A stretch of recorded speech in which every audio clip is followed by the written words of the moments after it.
quais ações será que eu andei me livrando recentemente? Quais será que foram as ações que eu vendi nos últimos meses? Ou seja, quais ações que estavam baratas há um tempo atrás, eu comprei, mantive por um bom tempo e agora me desfiz? É sobre isso que eu vou falar nesse vídeo.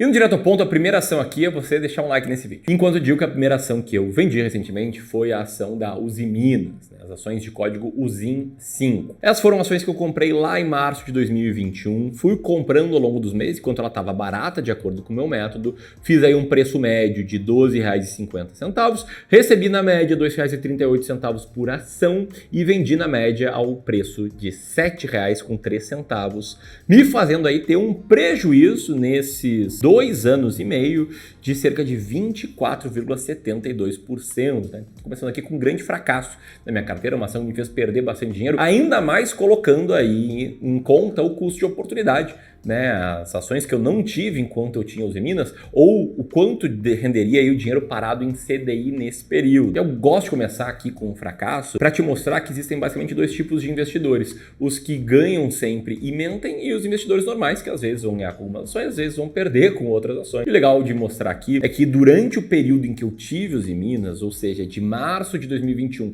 até setembro de 2023, diferentemente de Usiminas, o resultado da minha carteira foi bom, razoavelmente bom. Nesse período, a minha carteira de ações, tá, a linha azul desse gráfico aqui, detalhe, carteira auditada, tá, o fundo de investimentos aqui do Clube do Valor, ele rendeu 26,59%, quando o Ibovespa rendeu 5,07%. Vou falar mais sobre essa performance, mas por hora eu queria só te avisar que nesse fundo, o que a gente tinha nesse período? Tá? A gente tinha Usiminas, mais 19 ações muito baratas, que na média tiveram um resultado bem melhor do que Usiminas, senão o fundo teria tido um resultado muito ruim, porque Usiminas foi muito. Mas antes de seguir aqui na explicação, eu sei que nesse momento, quando eu conto que eu vendo uma ação, você pode pensar algo tipo: poxa, mas o Ramiro não é um investidor de longo prazo. Ramiro, por que você vendeu uma ação, comprou na alta e vendeu na baixa? É que um disclaimer, né? Eu sei que muitos investidores acreditam que o melhor é nunca vender uma ação, né? É só comprar uma ação e manter ela por anos, por décadas, às vezes até o final da vida. Tem muito investidor que acredita que não faz sentido vender uma ação. Tem gente que fala que vender uma ação é sardinhagem. Eu recebi vários comentários,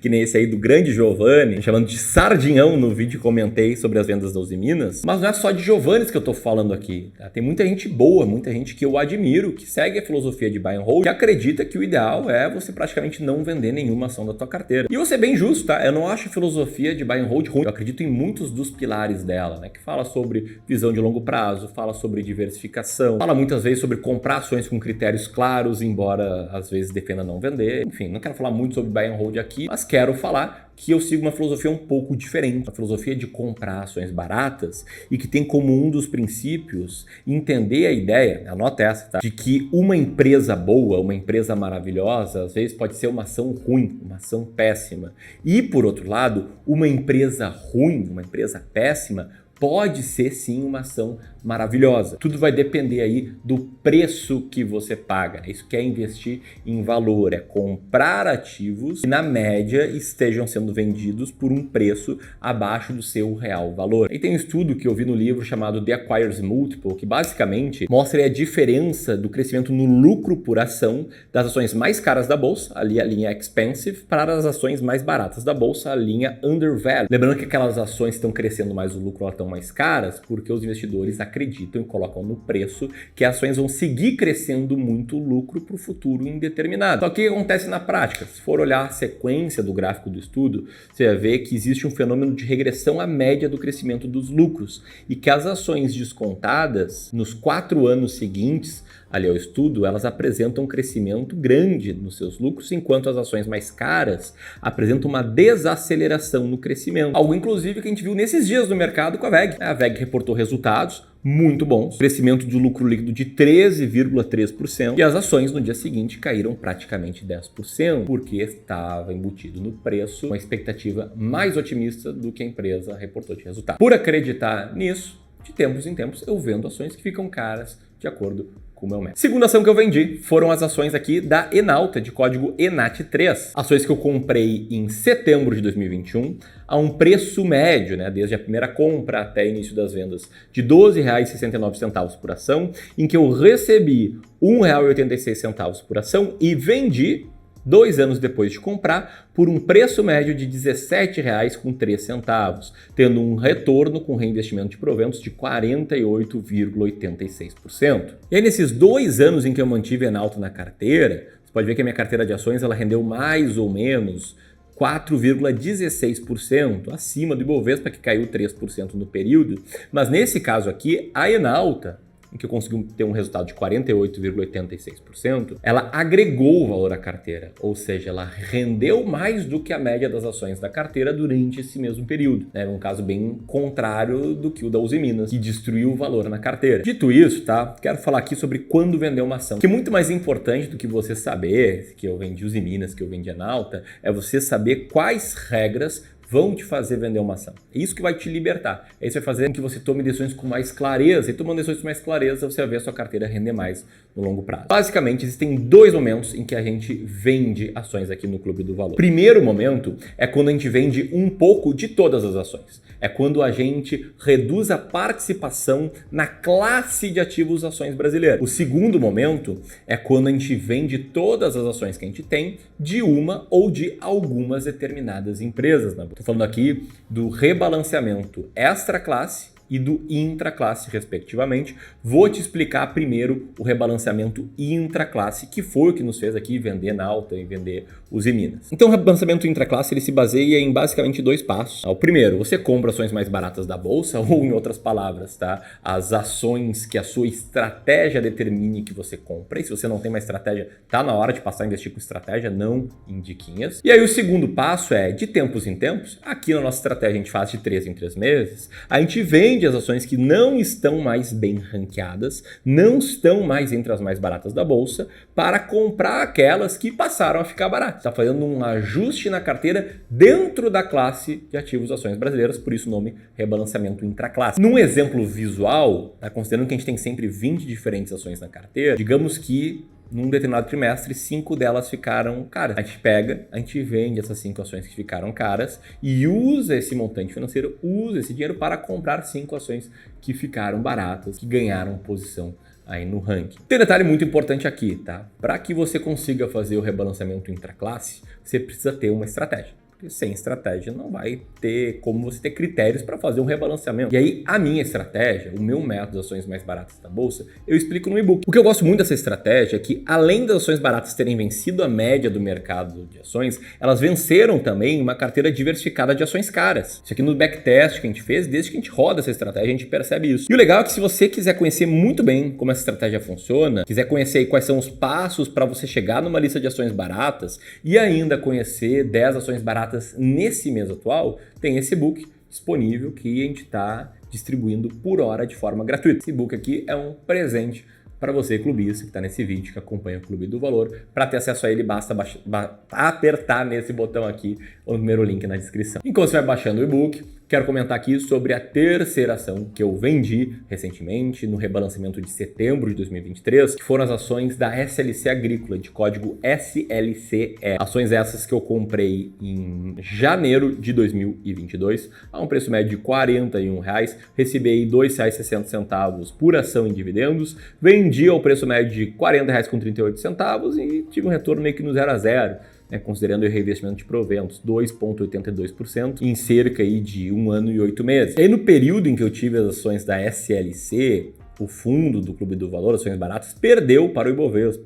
Nesse período aí, o Ibovespa rendeu 10,41%, quando a rentabilidade do fundo foi de 5,56%. Rentabilidade do fundo levemente acima da rentabilidade da SLC, o que significa que ela destruiu um pouquinho de valor ao longo desse período, que foi um período muito ruim na média para o mercado de ações. E o bom de mostrar é que nesse período aqui, de 2022 até agora, o fundo perdeu para o Ibovespa, o fundo perdeu para a média do mercado.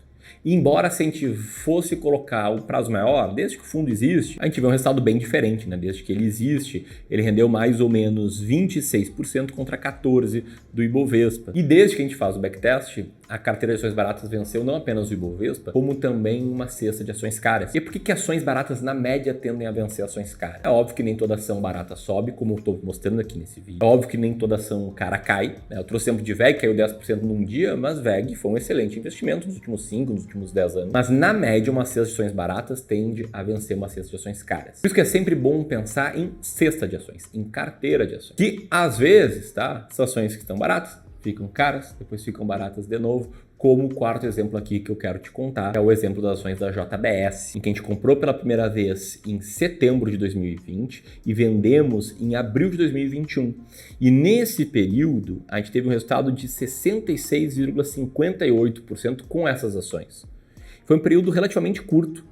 Pode ver que a gente não manteve nenhum ano essas ações em carteira. Período esse em que essas ações renderam bem mais do que a média da nossa carteira, que rendeu 27,67%. A gente vendeu o JBS no rebalanceamento, porque o JBS estava caro, e cerca de 15 meses depois, ou seja, 5 rebalanceamentos depois, em junho de 2022, a gente voltou a comprar o JBS, dessa vez a um preço de R$ 29,60, ou seja, a gente passou a comprar um preço abaixo do que a gente tinha vendido anteriormente. De lá para cá, a gente recebeu R$1 de dividendos por ação. E um ano depois, em junho de 2023, a gente vendeu essas ações por R$ 16,54, com um prejuízo de 40,75%. Num período de um ano que foi bem ruim para a média da nossa carteira, que caiu 6% contra uma alta de 6% do Ibovespa. JBS nessa segunda história aqui conosco, destruindo bastante valor. E eu mostrei aqui um caso em que a gente comprou, vendeu, depois comprou e vendeu a mesma ação, sabendo que muitos iriam pensar: poxa, essa tua estratégia aí não gira muito a carteira. Para mim isso aí é especulação, não investimento. Esse tipo de comentário eu já li N vezes aqui no canal. E para te responder se é especulação ou se é investimento, eu quero recorrer ao Benjamin Graham, ao pai do investimento em valor, que tinha uma definição no primeiro capítulo do livro Investidor Inteligente para o que é investimento e o que é especulação. O Graham diz mais ou menos assim: uma operação de investimento é aquela que, após análise profunda, promete segurança do capital investido e um retorno adequado. As operações que não atendam essas condições são especulativas. Então vamos lá, tá? O que eu entendo aqui como análise profunda? Eu entendo como critérios claros para seleção. Quem tem critério consegue analisar se uma determinada ação está barata ou não de acordo com o seu critério. Então vou dar aqui um ponto a favor de investimento, não especulação. O que eu entendo por promete segurança do capital investido? Eu entendo aqui por evitar que o investidor caia aí no risco da ruína, para evitar que o investidor perca parte relevante do seu patrimônio, como 80%, 90%, 99%, como algumas ações às vezes caem, como o caso da Oi. Aí no gráfico mais longo já amarga queda de 99,92%. Isso por a gente ter 20 diferentes ações, é o que nos protege de uma grande crise. No histórico da carteira de ações mais baratas da Bolsa, o risco dela é muito parecido com o do Ibovespa. A maior queda histórica foi de 60% numa crise muito grande nos anos 90. E vamos considerar aqui que ações brasileiras são uma parcela da carteira dos nossos clientes de wealth, que na média tem também ações norte-americanas, renda fixa inflação, renda fixa pré-fixada, renda fixa pós-fixada, fundos imobiliários, ou seja, que são parte da carteira. Então eu posso dizer que sim, no longo prazo promete certa segurança. Não vai ver carteira de nenhum cliente nosso de wealth cair aqui 50%, 60%, 80%, nem perto disso, porque elas estão muito bem diversificadas. Tem uma estratégia por trás disso, já vou falar mais sobre isso. E por fim, o retorno adequado, eu considero aqui um bom potencial de retorno. Eu te mostrei algumas vezes nesse vídeo, tem os gráficos de mais longo prazo, e no próprio fundo, né, com a cota auditada, desde que ele existe, nem é longo prazo ainda, tá? Esperaria dizer aí que o fundo tem que ter 5 anos para ser considerado longo prazo, o resultado está superior à média do mercado. Então eu deixo a resposta contigo, tá? No longo prazo, você acha que a estratégia promete segurança do principal e um potencial de retorno? Pensa e depois me responde aí, enquanto eu vou citar aqui a quinta ação. A ação ficou pouco tempo na nossa carteira e, aliás, tá, não tem um turnover tão grande assim, são 2, 3 vendas por rebalanceamento, que é por trimestre. Nesse caso aqui, essa venda foi no rebalanceamento de junho, que a gente comprou aí a um preço de R$ 11,26, recebemos quase nada de dividendo, 4 centavos por ação, vendemos por R$ 13,86 e tivemos um lucro aí de R$ 23,45% entre dezembro de 22 e junho de 23. Sendo que a carteira meio que empatou com o Ibovespa, tá? Rendeu 7% contra 6,72% do Ibovespa. E que essa ação, por ter subido 23,45%, agregou valor. Estou falando aqui das ações da CCR, de código CCRO3. Se você é bem ligado, deve ter pensado: beleza, Ramiro, mas quando que você vende ações vendendo todas as ações, né? Uma parte da carteira de ações. O gancho que eu abri lá atrás nesse vídeo, quero falar agora do rebalanceamento extra classe. O rebalanceamento extra classe é o que nos faz saber quando comprar mais ações, né? Quando comprar ações na baixa e quando reduzir a exposição em ações, né? Na média, na alta do mercado, para garantir um melhor resultado. E aí, para isso, você primeiro tem que definir uma alocação de ativos ideal para o longo prazo. Anota esse termo, alocação de ativos. Um exemplo hipotético aqui, digamos que a alocação ideal seja metade ações norte-americanas e metade ações brasileiras. Com o passar do tempo, no rebalanceamento, você dá uma olhada em como é que ficou a sua composição da carteira. Nesse exemplo aqui, ações brasileiras com 65% de peso e ações norte-americanas com 35%. Aí o que você faz no rebalanceamento extra classe? Você vende todas as suas ações, né? 15% da tua carteira, nesse caso, para comprar aquela classe de ativos com peso menor. No caso desse exemplo hipotético aqui, ações norte-americanas. Foi isso que nos fez aqui, para os nossos clientes de Wealth do Clube do Valor, a gente vender ações em dezembro de 2019, janeiro e fevereiro de 2020, para comprar posteriormente em março de 2020, quando a bolsa despencou. Isso ajudou muito esses clientes a preservarem seu patrimônio e até terem bons ganhos aí no período da Covid. E é muito importante, tá, você pensar numa carteira balanceada, com outras classes de ativos, além do que apenas ações brasileiras. Somente assim você vai conseguir fazer o rebalanceamento extra classe, reduzir o risco da sua carteira e ter maior previsibilidade de resultado. E eu criei uma aula, uma masterclass exclusiva sobre alocação de ativos, em que eu te explico sobre essa estratégia, mostro 5 carteiras que a gente tem aqui no Clube do Valor, qual foi ou quais foram os resultados dessa carteira, quantos nossos clientes ganharam ou deixaram de ganhar com ela. Eu te dou um passo a passo para você investir com muita clareza. Essa Masterclass é totalmente gratuita, é a primeira vez que eu cito ela em redes sociais, vou citar poucas vezes, só para quem é muito interessado por investimento, você pode assistir ela apertando nesse link aqui. Aqui eu vou deixar o link de um vídeo complementar a esse, se você quiser se inscrever no canal, aqui está o link. Grande abraço e até mais!